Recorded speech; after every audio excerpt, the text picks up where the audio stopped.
Hey friends, it's me, Genevieve123, and today I'm going to go over all the books that I read in July.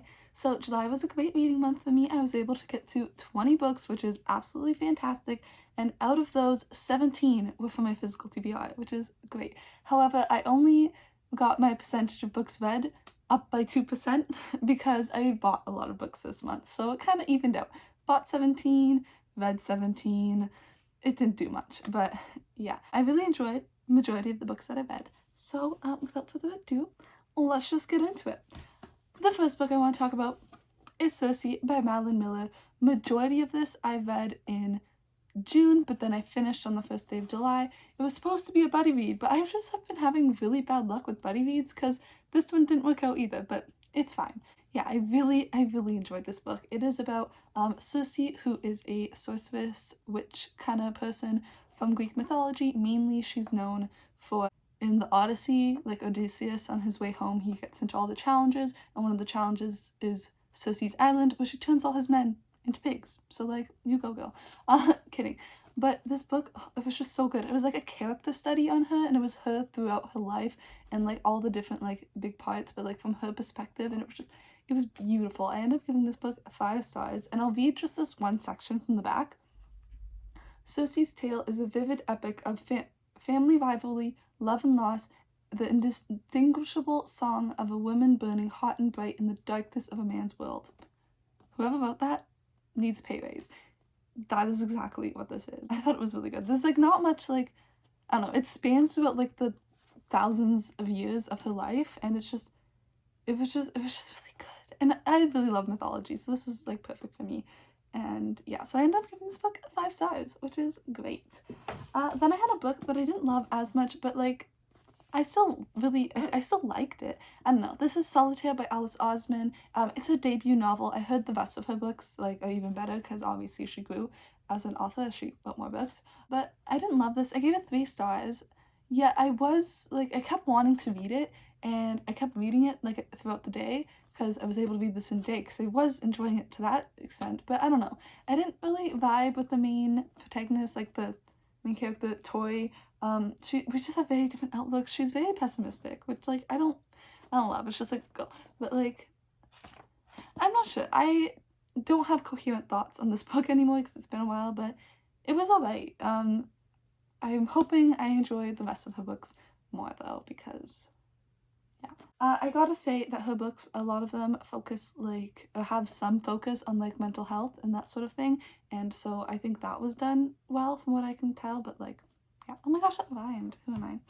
Then we had a book that I really loved, and this was Serpent and Dove by Shelby Mahorn. I've been like just not picking up this book. I don't know, I just haven't. But then I was like finally like, you know what? I'm just gonna do it. And I'm so glad I did. I gave this book 5 stars. I don't know if it deserves 5 stars, but like I just did it. I just gave it 5 stars. It was really good. It was really cute. It's about like a witch and a witch hunter who are like forced into marriage, and I was like, how are they gonna be forced into marriage? And like I see kind of how, but at the same time I was like, But yeah, and then the romance was really good in my opinion, and just like just some of the parts I was just like, yes please. And I really enjoyed myself while reading this. I devoured it. I think one of my friends called me and I ignored it because I want to keep reading this. I'm a horrible person, but it's fine. It's fine. Yeah, so 5 stars. It was great. Then I went camping and I brought a bunch of books with me, and I finished a bunch of them because there was nothing else to do. So, first off was Unravel the Desk by Elizabeth Lim. This is the sequel and the end of the duology. Blood of the Stars, the first book, is Spin the Dawn, and it was really good. I love like the way that it expanded. I ended up giving this 4 stars, and just it was so cool. Like even like the dresses, like how they like expanded. I was like, ooh, like look at this, like. And I really liked it, and I'm excited to pick up the rest of her books. We like were introduced to a character, well not introduced, but we were like more acquainted with a character who I believe is going to be the main character in like the next duology she's writing, so I was like, yes please for that. But yeah, it was good. And yeah. Then I read a poetry collection, and I have never read poetry before, like ever, besides like maybe a couple poems for school. So I don't really know how to read poetry, so if you have any tips, please let me know, because I just read it like a book. This is The Princess Saves Herself in this one by Amanda Lovelace. it was good. I don't know. I didn't rate this because I feel I can't rate like a poetry collection, especially since a lot of it was like about her hardships and her life, and I was like, sad. Like, what am I supposed to say? I don't know. I also don't think I read it right. I think one day I'll go over it and like tab or like annotate the ones that like reached out to me. More of the ones that reached out to me were in the last section, which is called You, and it was like more like commentary, I guess you could say, on like in general society versus like her specific experiences. I'm not sure, but like I read it and I enjoyed. I don't know. I can't say I enjoyed reading it because some of it was like sad, but like I did. I don't know. And I'm excited to read the next ones and like see how I feel and hopefully get better at reading poetry. Maybe read more. I really have no idea. So like please help me out because I don't know what I'm doing. But yeah. Then a YA fantasy, back to where I know, but this one was so different. This is House of Salt and Swords by Anne A. Craig. It's like a dark gothic 12 Dancing Princesses retelling where like things are getting messed up and like girls are disappearing, like that sort of thing. And it was really good.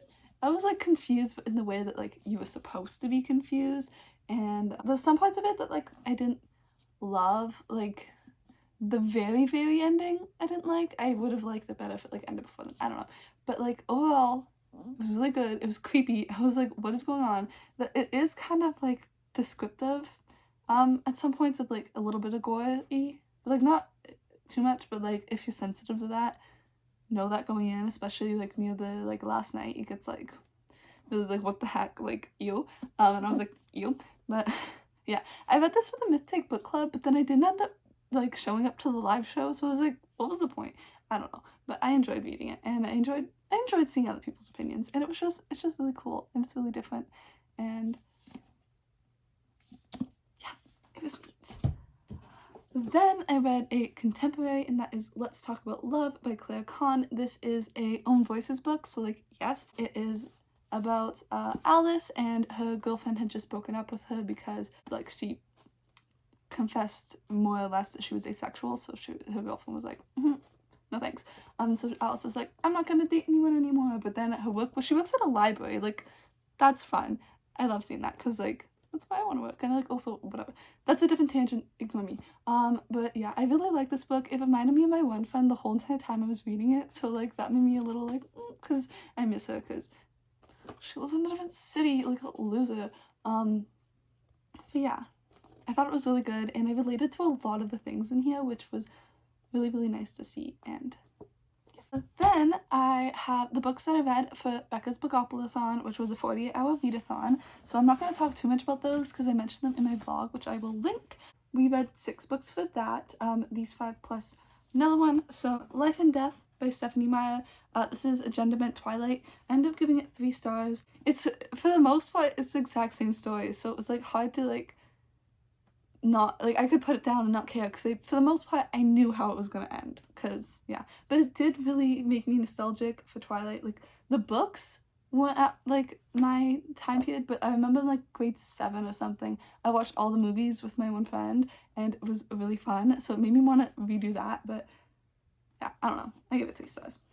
Then when high school host club, I ended up giving this 2 stars. It just wasn't for me. It was really all over the place and I was like, huh? What? So yeah, I didn't love it, so whatever. Then I read The Lightning Thief, which was the first book of the Percy Jackson series and the first book for the Riordanverse Readalong, which I continually plug, but like really join us. It was really fun. It was great to be back in this world. I gave this 4 stars. I really enjoyed it. It's great. It was good. Would recommend and would join the book club. Then we have Sadie by Courtney Summers, and this book, it was so different than things that I usually read because, as you can tell, majority of this is fantasy with like a bit of contemporary, but like, oh my goodness. If you're gonna read this, I know that you've probably heard this before, read the audiobook. I was originally just gonna listen to the audiobook for the podcast element for the half of it, but I would not have been able to understand Sadie in the same way if I didn't listen to it. It was really good. It blew my mind. Also, like, the story was like, oh, and it was not anything that I've ever read before, and I would highly recommend this book. I ended up giving it 5 stars because what?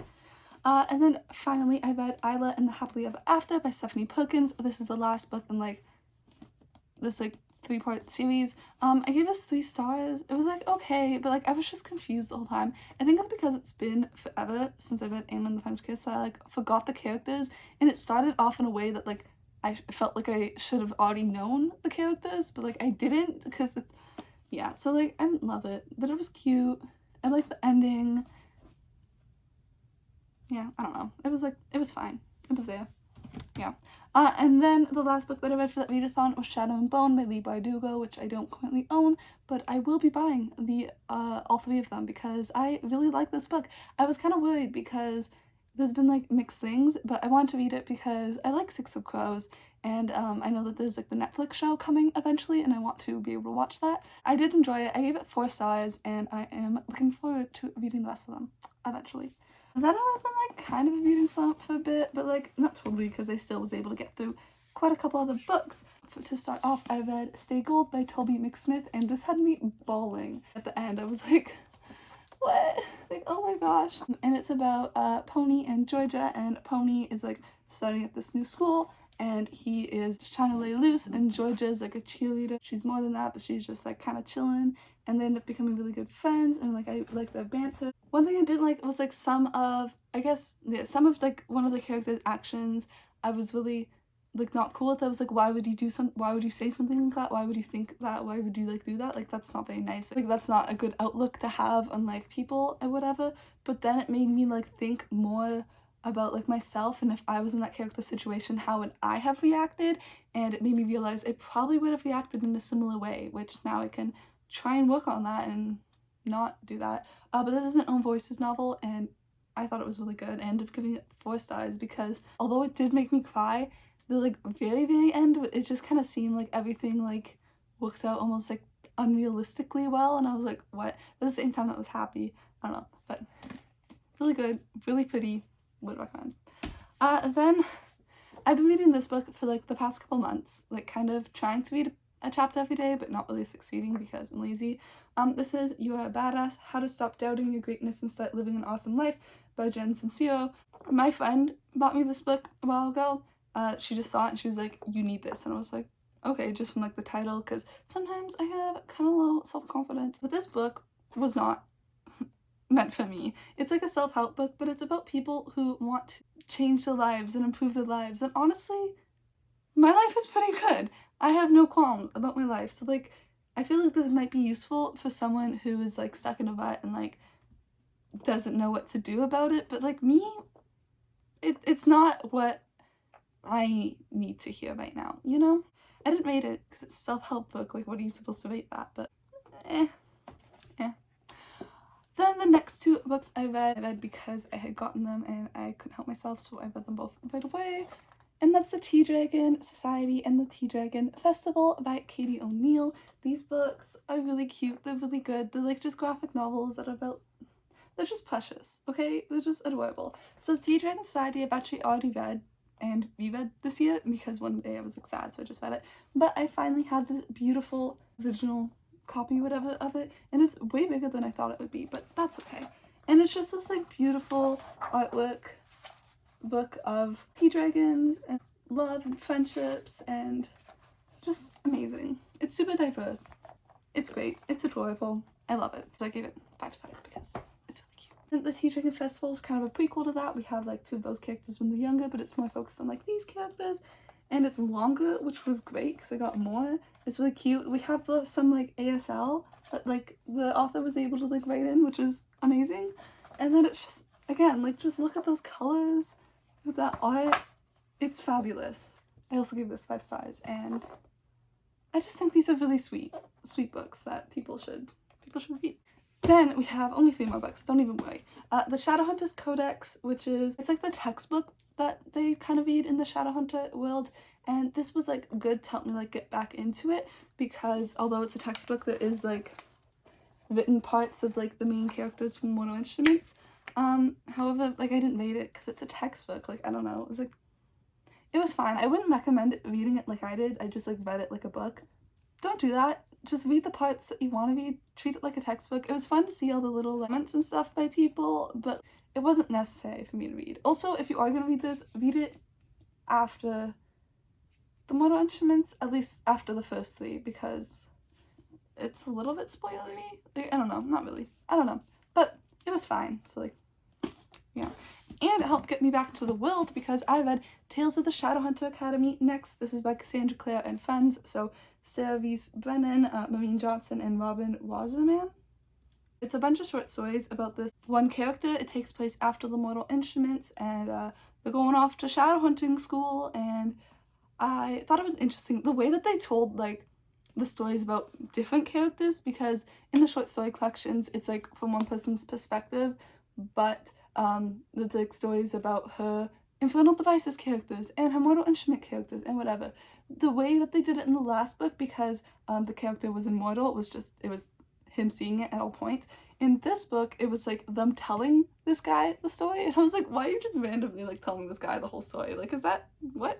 But I really liked it, and I thought it was fun, and it makes me like the characters even more. I want to get back into it. The end like did me dirty. I remember I was reading the beginning of the last story, and I was like, if they do this, I'm gonna be upset. And then they did it, and I was like, how dare you? So didn't appreciate that, but oh, it was really good. If you are reading the Shadowhunter Chronicles, you have to read these little short stories as well. I know it seems like unnecessary, but like some of this information you want to know. So just gonna put that out there. I ended up giving this 4 stars.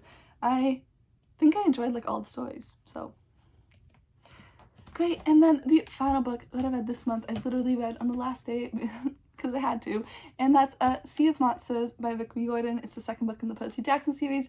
I like this better than The Lightning Thief. I think I liked it better.